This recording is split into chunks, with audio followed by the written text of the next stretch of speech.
Messenger of Allah, peace and blessings be upon him, once told of a man who had committed the most terrible of crimes. He had murdered 99 people. But then, something changed in his heart. For the first time, he felt regret.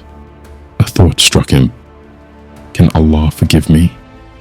With a heart full of fear and hope, he set out to find an answer. He went to a religious man and asked, I've killed 99 people.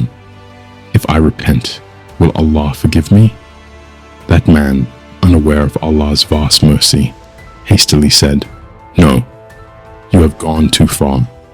Hopeless and enraged, the man killed him too, making it 100 murders.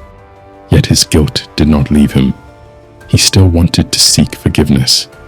This time, he found a true scholar and asked again, Will Allah forgive me?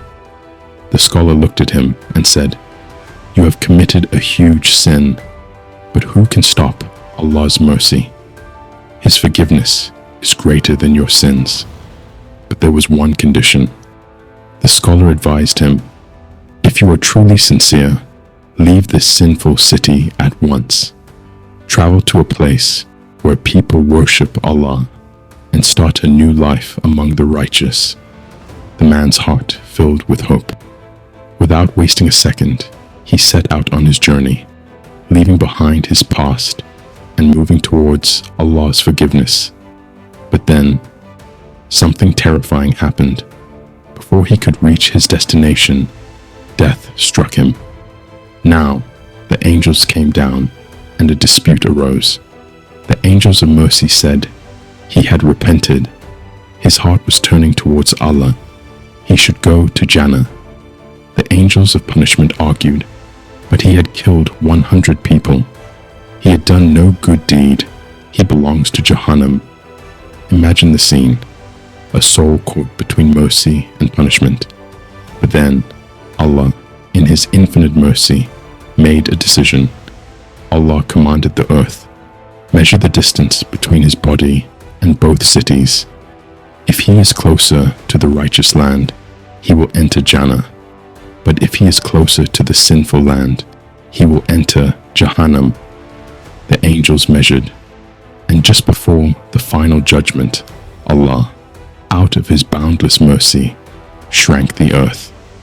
The righteous city miraculously came closer to him, and when the measurement was taken, he was found closer to the land of righteousness. Allah forgave him and granted him Jannah. Sahih Muslim 2766. Think about it. If Allah can forgive a man who killed 100 people, then what about us? But the real question is, when will we repent? Are we also delaying our repentance, thinking there is still time? But what if, like this man, death comes before we can take that step? Allah's mercy is vast, but do not delay your repentance. Death is sudden. The doors of mercy are open today, but will they be open tomorrow? If you were to die today, would you be closer to Jannah or Jahannam? Do you feel that this is Allah's sign for you to repent today? Comment, Ya Allah, forgive me, and take your first step toward Allah's mercy.